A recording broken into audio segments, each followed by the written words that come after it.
সব সময় জাতিকে নিয়ে টান দিবেন। জনগণের অধিকার জনগণকে ফেরত দেওয়ার মধ্যেই আগামী বাংলাদেশ গড়ার শক্তি নিহিত আছে। তারেক রহমান সাহেবের সাথে ডক্টর মোহাম্মদ ইউনূস সাহেবের মিটিং এর পরে প্রেস মিটিংটা কেন হল? আপনারা করেন প্রতিদিন, ওইটার দোষ নাই। আয়নায় চেহারাটা দেখবেন। তারেক রহমান শুধু একটি মানুষ নয়, তারেক রহমান এই দেশের বৃহত্তম জনগোষ্ঠী প্রতীক। তারেক রহমান স্বাধীনতার ঘোষক শহীদ রাষ্ট্রপতি জিয়াউর রহমানের জ্যেষ্ঠ সন্তান, 3 বারের প্রধানমন্ত্রী দেশনেত্রী বেগম খালেদা জিয়ার জ্যেষ্ঠ সন্তান। তারেক রহমান খুঁজলেই পাওয়া যাবে।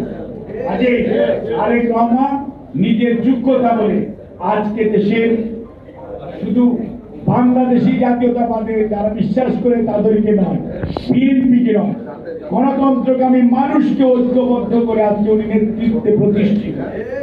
তারেক রহমানকে নিয়ে আপনারা নিজেদের সাথে তুলনা করবেন, মানুষ হাসে, বুঝতে পারছেন? এবং আড়ালে আঁচলের তলায় মুখ লুকায়। কথা বলেন, আপনাদেরটা বলেন, কোনো সমস্যা নাই। তারেক রহমানের সাথে ডক্টর মোহাম্মদ ইউনূস কথা বলবেন কি বলবেন না, আপনারা বিব্রত, জাতি বিব্রত। আরে ভাই, জাতির হোলসেলারকে আপনারা নিয়েছেন? হ্যাঁ, জাতিকে 18 কোটি মানুষের দায়িত্ব কে নিয়েছে? আপনার নির্বাচন হয়েছে, নির্বাচিত 300 প্রতিনিধি আছে, যেটার রিপ্রেজেন্টেটিভ অফ দি জাতি।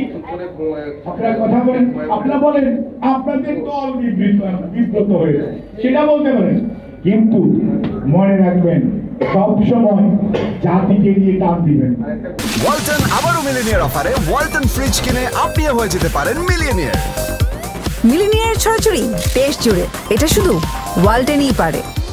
জাতিকে নিয়ে টান দিতে হলে তাহলে কিন্তু হিসাব কিতাব ভিন্ন হতে পারে। কারণ বাংলাদেশের বৃহত্তম গণতান্ত্রিক রাজনৈতিক দলের নাম বাংলাদেশ জাতীয়তাবাদী দল। এই দলের চেয়ারম্যানের সাথে প্রধান উপদেষ্টা মহোদয় সভা হয়েছে। সভা হওয়ার আগে আর পরের অবস্থা দেখে এই দেশের মধ্যে অনেক ধরনের বিশৃঙ্খলা কমে গেছে, শান্তি শৃঙ্খলা, মানুষের মধ্যে আশা জেগেছে যে একটা নির্বাচন হওয়ার সম্ভাবনা আছে, যেটি অনেকভাবে প্রলম্বিত করতে চায়।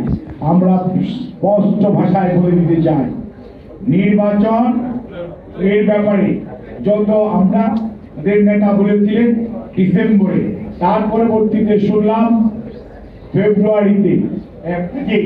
আমাদের বক্তব্য হচ্ছে দ্রুততম সময়ের মধ্যে জনগণের অধিকার জনগণকে ফেরত দেওয়ার মধ্যেই আগামী বাংলাদেশ গড়ার শক্তি নিহিত আছে। কোন অবস্থাতে এটিকে যদি প্রলম্বিত করার চেষ্টা করা হয় আর বিএনপিকে নিয়ে বারে বারে কথা বলার চেষ্টা করা হয়, আজকে অনেকে অনেক কথা বলেন, ভাই আমরা পিছনের দিকে তাকাতে চাই না। আমরা জিয়াউর রহমানের দল, আমরা খালেদা জিয়ার দল, আমাদের নেতা তারেক রহমান, আমরা ভবিষ্যৎ নিয়ে চিন্তা করতে চাই।